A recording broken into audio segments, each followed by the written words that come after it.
présidente, d'accord, et docteur Zarrouki Khaira, présidente de session, d'accord, de modération de cette conférence plénière intitulée Approche biotechnologique pour la prévention et le traitement des maladies métaboliques.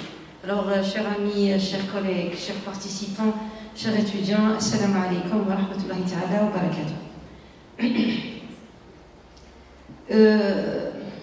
Les maladies métaboliques, c'est un vrai fléau, hein, d'accord? C'est un vrai fléau dans la mesure où ça touche un problème énorme qui est la santé publique.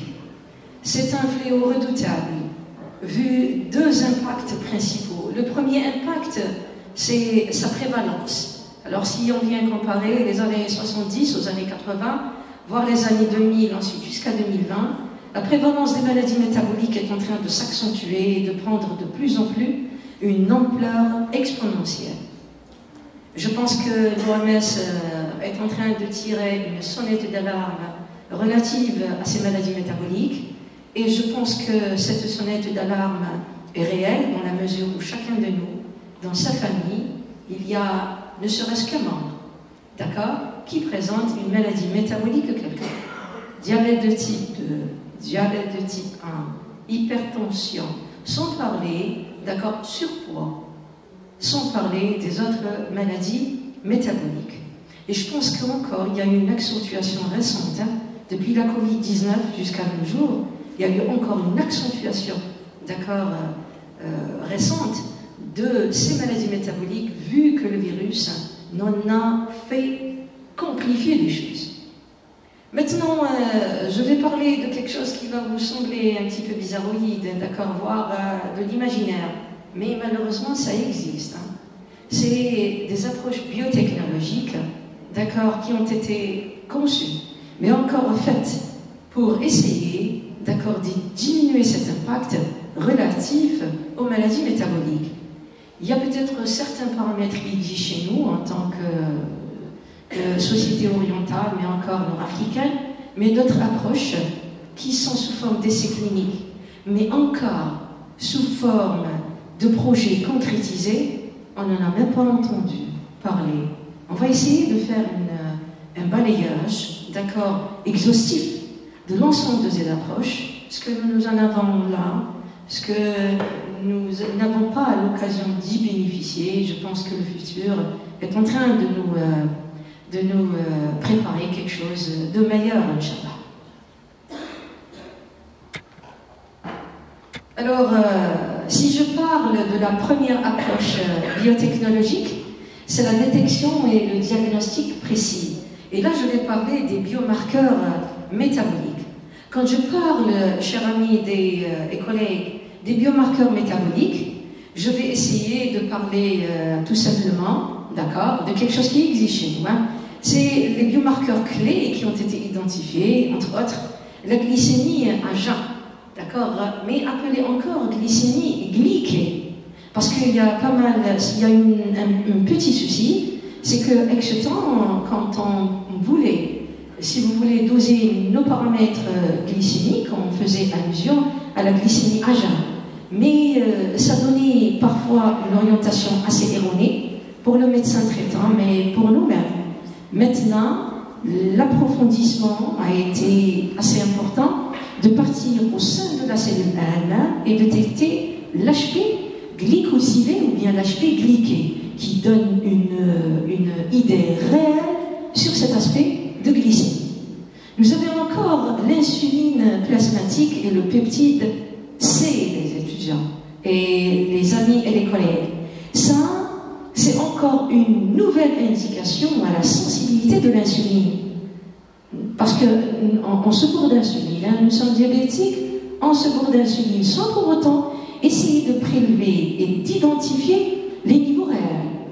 Ce biomarqueur de l'insuline plasmatique et le peptide C en est un indicateur réel du taux d'insuline qui existe dans notre organisme. Nous avons encore les acides gras non estérifiés, c'est les NEFA, d'accord, qui sont généralement associés à la résistance à l'insuline. Donc moi j'aime bien qu'avant d'être diabétique, je voudrais bien identifier détecter un état précoce de mon diabète, qui est la résistance à l'insuline ou bien l'insulinorésistance.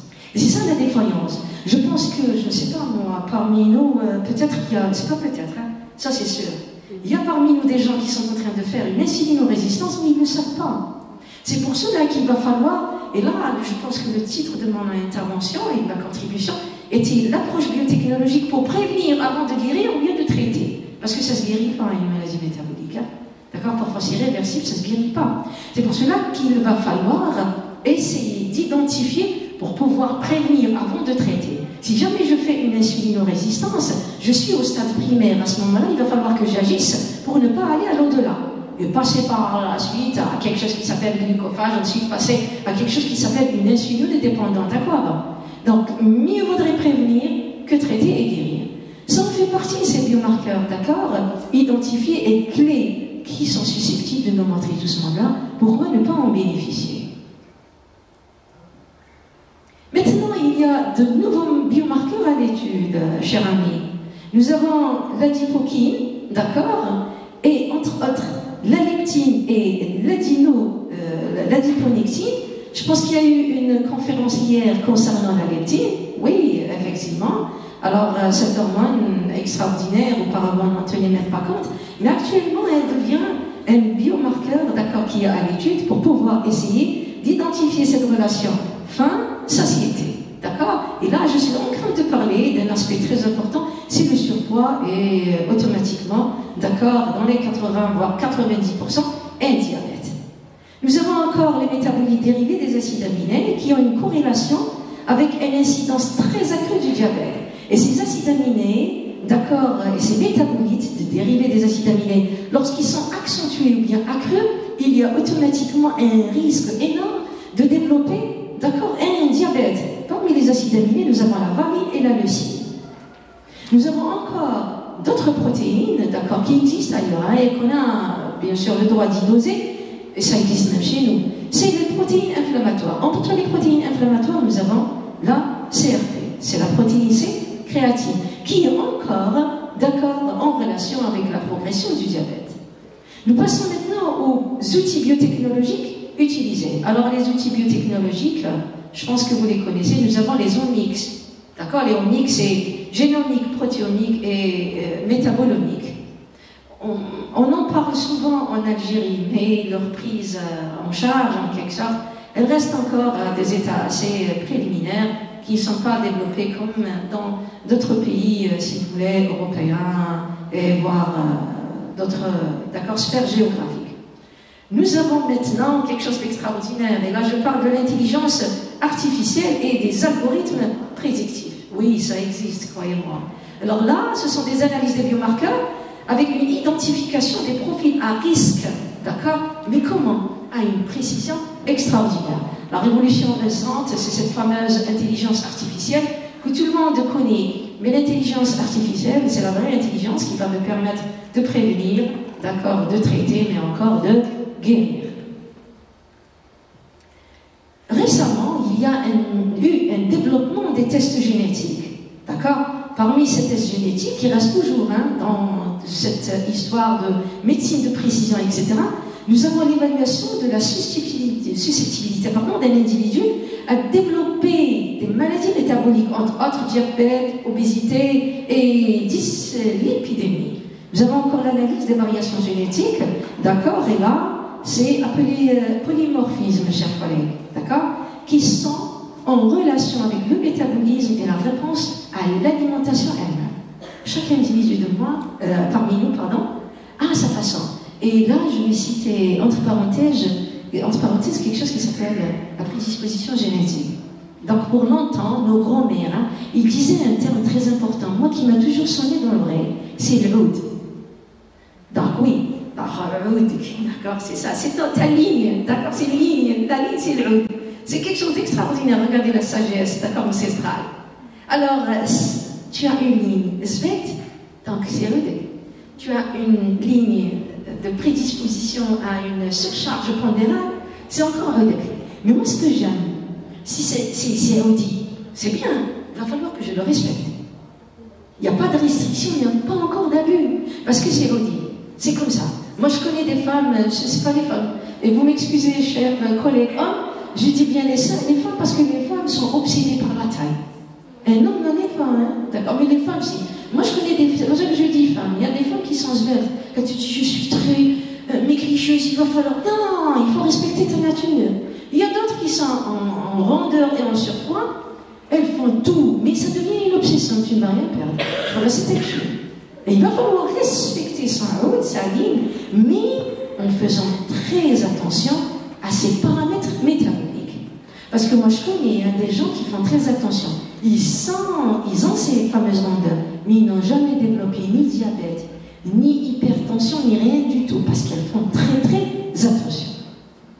Alors, les derniers cris de tests génétiques.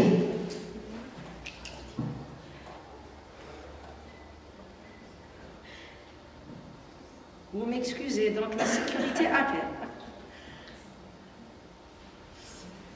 Alors nous avons les tests de génotypage, nous avons encore les séquençages complets du génome.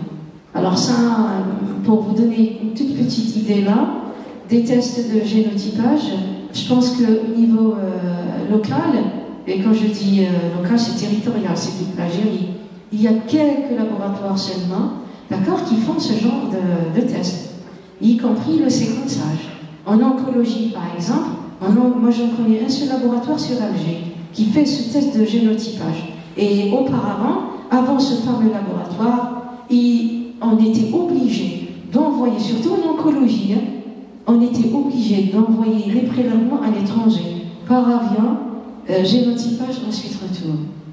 Quand même. Maintenant, j'en suis très contente, il existe ce laboratoire pour pouvoir, si vous voulez, identifier le schéma thérapeutique approprié dans certains protocoles oncologiques. Nous avons encore les gènes associés aux maladies métaboliques. Réellement, hein.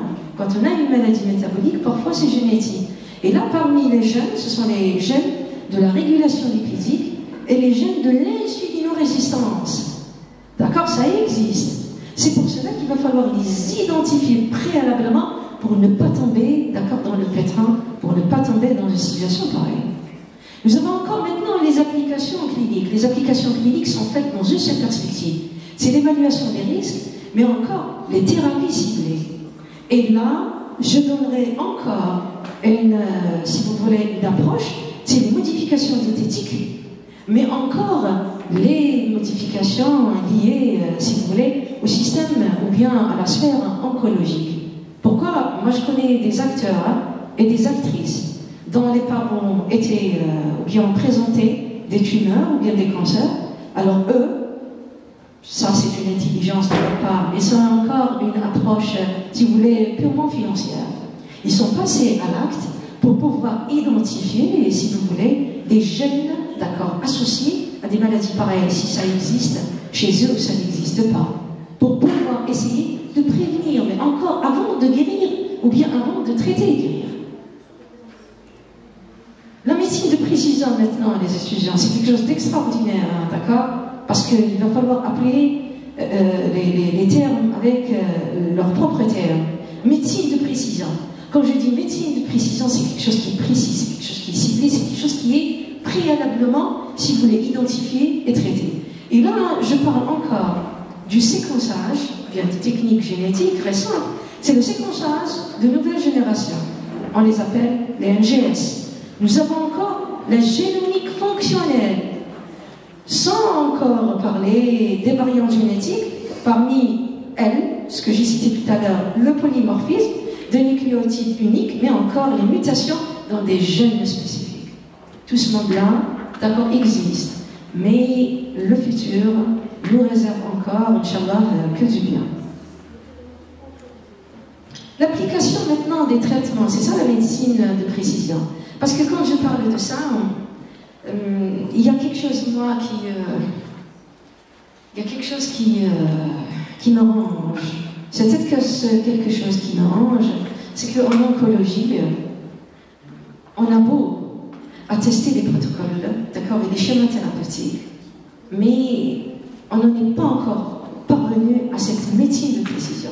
Parce que quand je dis médecine de précision, c'est l'adaptation des traitements, c'est la sélection du médicament approprié, ciblé dans telle pathologie. Mais c'est encore l'ajustement des dosages.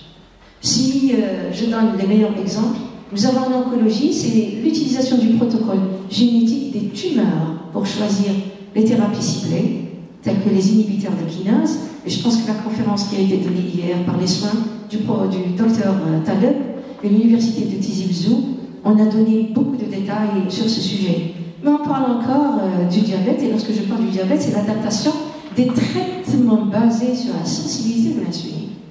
Un malade te parle, un malade vient chez toi, mais il ne faut pas être étonné comme ça.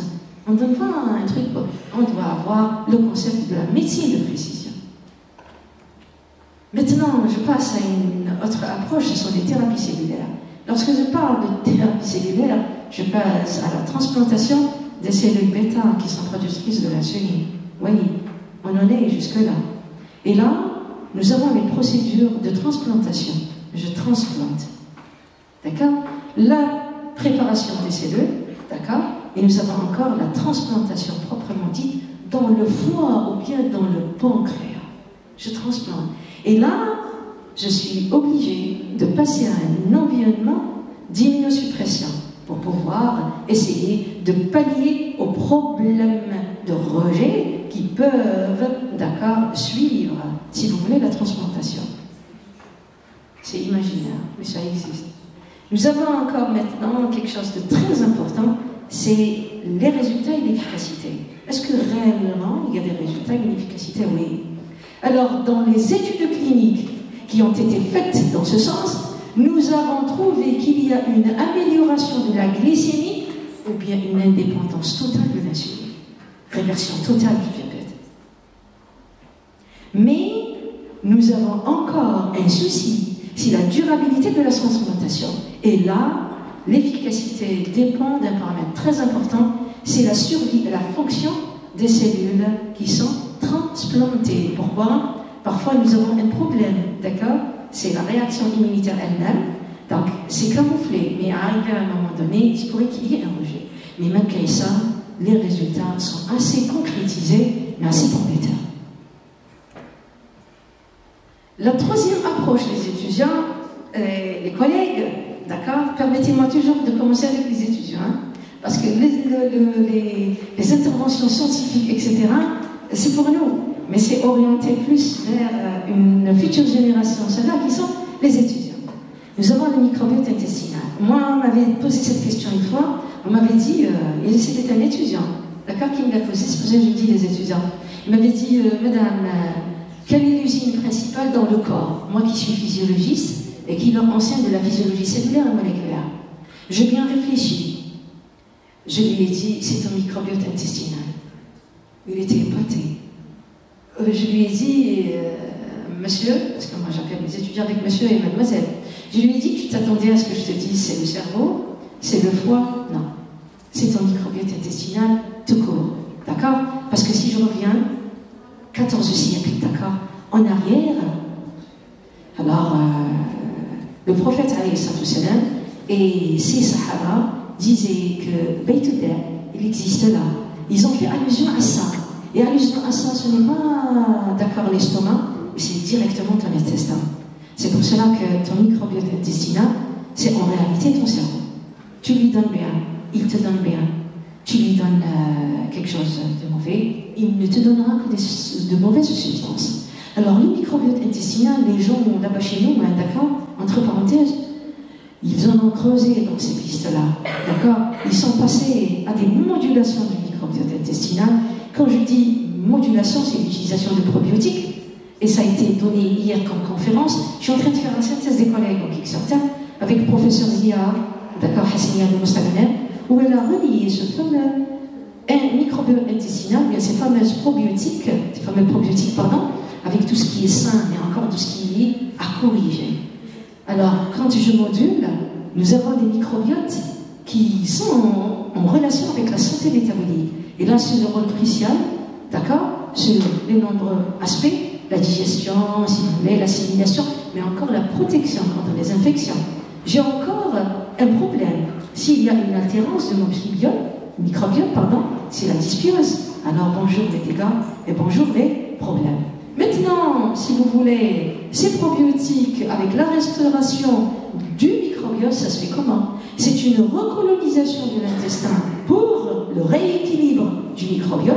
Et là, je vous donnerai le meilleur exemple, c'est les souches bactériennes bénéfiques qui vont nous produire des acides gras à chaîne courte, les AGCC, mais encore le rééquilibre du microbiote lui-même. Il y a encore quelque chose moi qui m'épate, ce sont les transplantations fécales. Là, je vais vous résumer l'histoire dans une histoire réelle.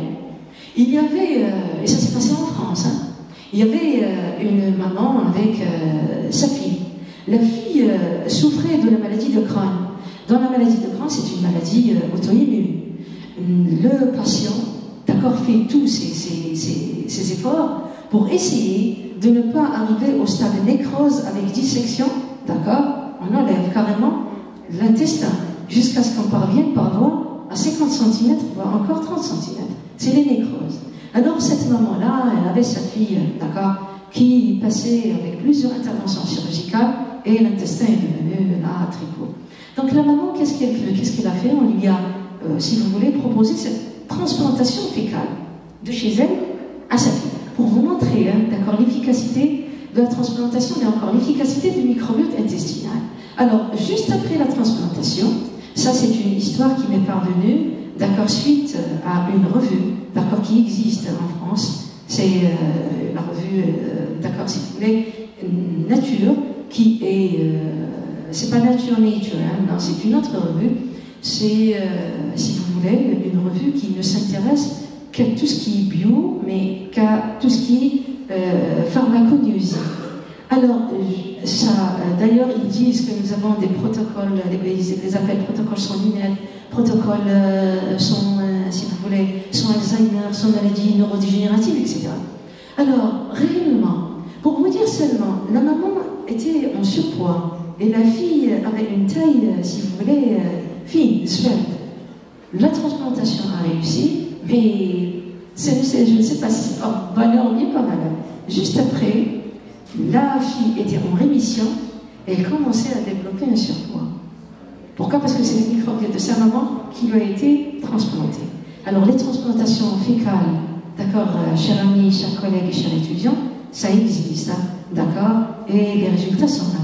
Les études cliniques, c'est les impacts de la transplantation sur les aspects glycémiques du diabète type 2, donc amélioration, d'accord, de la glycémie, mais encore une tolérance au glucose. Et nous avons un petit problème, c'est les limites de ces transplantations dans la mesure où il y a encore une possibilité d'effet transitoire, d'accord, de durabilité à long terme, mais ça existe. Ce sont des transplantations qui ont perduré, d'accord, et jusqu'à maintenant il n'y a pas eu de problème de rejet immunitaire. Maintenant, les mécanismes sous-jacents, et là je vais citer quelques bienfaits de ces transplantations. Nous avons l'augmentation de la production d'acides gras, si vous lâchez courte, la réduction de la perméabilité, d'accord, intestinale, ok. Donc, je suis en train de dire quelles sont les causes, d'accord, qu'ils sont en train de m'y pousser à pratiquer cette transplantation. Nous avons les modulations, d'accord, des hormones métaboliques, tout ce monde-là, d'accord, est là pour pouvoir, d'accord, réellement transplanter. Je vais parler de la métabolomique, hein, c'est les omics, et là, c'est l'étude des métabolites, d'accord, microbiens, pour essayer de leur donner un rôle très important dans la prévention des maladies telles que l'obésité. Parce que je vais vous dire quelque chose, chers amis, chers collègues, nous avons un malheur maintenant. Nous, on n'a pas encore sonné l'alarme, mais à l'étranger, ça existe, c'est le surpoids. Parce qu'ils savent très très bien que ce monsieur surpoids, c'est le pion, d'accord, et c'est le maillon, si vous voulez, crucial, d'accord, de toutes les maladies métaboliques. Nous avons encore un malheur chez nous, à l'école. C'est par rapport à ce fameux goûter. Moi, j'ai l'occasion et l'opportunité aujourd'hui de le dénoncer. Il va falloir que je le dise. Moi, j'étais écolière. Donc, quand j'étais écolière, je me souviens très très bien de ma mère, d'accord. Quand je lui demandais un goûter, elle me donnait un fruit. C'est ça, c'était ça le goûter à l'époque. Une pomme, une banane, c'est ça ton goûter. Maintenant, le goûter, c'est chocolat, biscuits, fruits, chips. Je ne vais pas citer les marques parce que non seulement je ne vais pas faire de la pub gratuite, mais encore je ne vais pas nuire, d'accord, à certaines, si vous voulez, marques. Qu'est-ce qui se passe? Donc l'alarme a été tirée à l'étranger. Pourquoi? Parce que je reviens encore, ton microbiote intestinal est conditionné par ton bas âge. C'est ça le microbiote intestinal, ça se bâtit, ça se construit. Et croyez-moi, et quand je dis croyez-moi, je parle en connaissance de cause. Quand tu es grand, quand tu as 30 ans, 40 ans, pour pouvoir renverser ton microbiote intestinal, il t'en faut. Mais si je le bâtis bien dès le jeune âge, c'est quelque chose d'inné, ça devient inné. C'est pour cela qu'il va falloir faire très attention à la future génération, aux écoliers, d'accord, dès le bas âge. Donnez-leur quelque chose de concret, quelque chose de bien. Même les étudiants. Moi, mes étudiants, quand je termine à 12h30, je leur dis bon appétit à tout le monde, mais veillez sur ce que vous allez manger. Ce n'est pas les fast-foods, ce n'est pas, d'accord. Essayez de manger équilibré, parce que tout ce monde-là reviendra et se répercutera sur quelque chose qui s'appelle microbiote, mais encore tous ces paramètres, d'accord, métaboliques, entre autres, ta prise de poids. Alors, les champs de recherche et novateurs, d'accord, nous avons l'exploration de ces métabolites, toujours dans le microbiote. Nous avons encore le lien entre les métabolites microbiens, c'est ça, un métabolite microbien. Regardez ce que je suis en train, c'est eux qui bâtissent, c'est eux qui donnent. Et la santé. Vous avez la prévention de l'obésité, vous avez encore l'effet sur les mécanismes corporels de la régulation, de l'appétit, c'est Madame Lepti. Vous avez encore tout ce monde d'exemples, et moi, j'aimerais bien insister sur quelque chose qui s'appelle les acides biliaires secondaires, mais encore les neurotransmetteurs. Vous allez me dire, pourquoi? Eh bien, les études actuelles, hein, c'est pour ça que les gens ont poussé, et ils sont parvenus.